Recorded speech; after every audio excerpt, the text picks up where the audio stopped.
Taylor Begley here on the Sports Wrap, joined by the Providence Journal High School Sports guru, Mr. Eric Rueb. Thank you so much for being here today to talk a little high school football with me. Yeah, no problem. Pleasure meeting you. First time we've gotten to meet in person. I know we've done the social media interactions, but it's nice to finally meet you in person. Yeah, absolutely. And how fired up are you for high school football being back, a real season, especially after the abbreviated spring season, to actually have a more regular and normal season this year? Yeah, this is kind of what I've been waiting for. The spring season was so short and it went by so fast, and you're kind of just waiting for the days to go by. Summer's going great, and now fall's here, and it feels like fall. The weather's starting to turn a little bit, and I know, talking to all the coaches and the players, like, they're very excited to get this thing started. Injury fun last week, and now we start playing games on Friday. Okay, so I want to jump off of that. What did you learn? What were your biggest takeaways from the injury fun games? Things that maybe you didn't realize before, or things that maybe struck you about those games? The biggest thing I learned from the injury fun games was that no one really wanted to play them the way they were formatted. They wanted to kind of get into a more scrimmage. They didn't have we had one fewer week of practice this year, so they didn't get to quite play the way they wanted to. I know a lot of teams treated them like an NFL exhibition game where you play the first half and then you kind of put the backups and JVs in, which was good. It gave the kids the experience they need, got a little contact. The main goal for everyone was to keep everyone safe so they can be ready for the games that matter. And then, speaking of experience, the shortened spring season, what do you think these teams can take from that to build, or does it vary team by team depending on what returning players they have? It varies from talking to the coaches. I spoke to 42 of the 43 coaches this week. Wow. And just talking to them, there's some of the programs were very happy about the way the spring went. It transitioned them into the fall. Felt kind of like that college season. A lot of that were some of those rebuilding programs. For some of them, some of the coaches said that the season, it felt a little too long, where their kids needed a football breather instead of going from the spring to then working out and then back into practice again. So it was a variety of answers, but I think ultimately we're going to see a better quality football this fall. And I know that your previews start this week from the Providence Journal, but I want to hear what you have to say about looking ahead to this week. What are some of the things that you are expecting out of this season, and what teams that maybe we don't normally think about as being teams to watch are teams to watch this year? Oh, well, I think this year we're going to see the usual teams that we see. Division I, Hendricken and LaSalle are going to be the favorites. I love the LaSalle team with the offense they have and how much they can score. Hendricken lost a lot off their line, so it's going to be interesting to see if they can put it together and do what they do. They've got Brandon Durand, who's the best player in the state, in my opinion, and it's when you got something like that, it'll be good. Down in Division II, St. Raphael lost the Super Bowl last year. They're back. They're strong. It's going to be really hard to beat them. I really love them down there. Division III is probably the most fun division. It's just a balance from top to bottom. They kind of looking at it, my brief analysis was that Narragansett, with everything they've got back, they might be the favorite, but I think there's 6 teams in that division that could easily win the Super Bowl at the end of the year. Division IV, I love Pontiganset. We're going to have the Division IV preview coming out on Tuesday. You can read all about it, but I know I'm a Foster guy. That's where I live, and it's not a homer thing.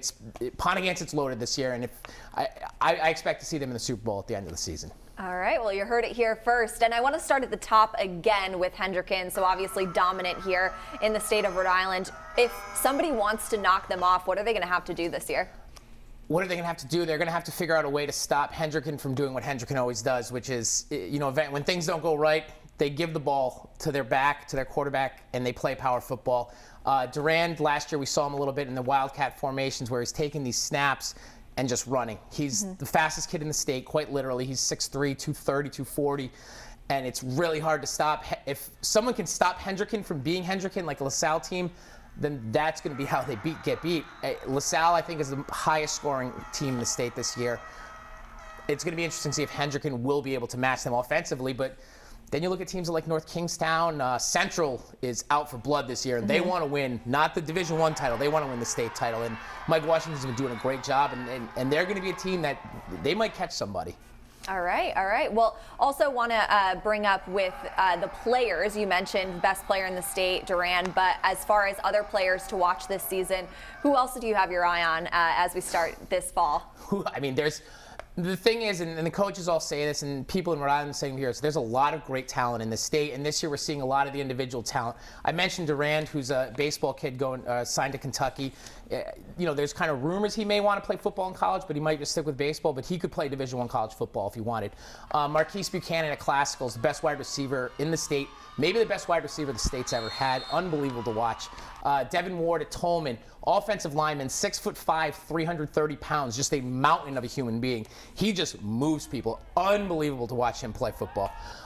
There's a sprinkling of kind of these Division I, Division II. Oh, I almost forgot Moses Muse. Moses Muse at St. Raphael's is a freak of nature. If I forget Moses, he'll kill me on social media, so I don't want to do that. Moses is so much fun Moses is so much fun to watch because he's one of these 6'4" kids who's got speed, strength, and size, and it doesn't make sense how he moves the way he does. But there's a lot of other guys besides these high caliber players that are these kind of FCS kids, high level D2 kids. There's so much good talent in the state, and it'd be nice if some people, you go out and go see these kids. And this week for the previews, I'm kind of going to be giving you a top 10 players to watch in each division, just so that way people learn some of these names, because there's some players out there. Yeah, definitely catch that list. That'll be something that we'll be looking out for this week, and you always do such a great job in the Providence Journal covering our high school sports. And one final question for you. For this entire season to be successful, obviously we're still dealing with the pandemic. What do you think needs to happen this year, and what are the keys kind of to getting through this season healthy and successfully?